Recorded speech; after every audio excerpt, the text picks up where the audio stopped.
Médecin ou fou?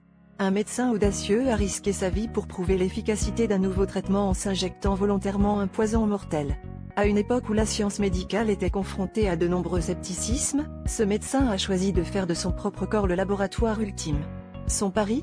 Montrer au monde que la solution qu'il proposait pouvait véritablement sauver des vies, même lorsque l'ennemi semblait insurmontable. Ce héros méconnu de la médecine est le docteur Stubin Pfefferf, qui au début du 19e siècle, a défié les croyances établies sur la transmission de la fièvre jaune.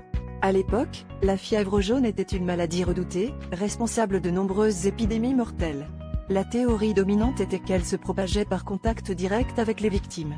Pfefferf, déterminé à prouver le contraire, a commencé à s'exposer de façon choquante aux fluides corporels des malades. Il a d'abord essayé de petites quantités, puis est passé à des doses plus importantes, allant jusqu'à s'injecter le vomi des patients infectés. Incroyablement, il est resté en bonne santé, bouleversant les idées reçues de son temps. Bien que ces méthodes soient aujourd'hui jugées imprudentes et non scientifiques, elles ont ouvert la voie à une nouvelle compréhension des maladies infectieuses. L'histoire du docteur Pfefferf est un exemple frappant des extrêmes auxquels certains scientifiques sont prêts à aller pour faire progresser les connaissances humaines. Son expérience audacieuse, bien que discutable, a contribué à façonner notre compréhension moderne des maladies et reste un sujet de fascination et de débat parmi les historiens de la médecine.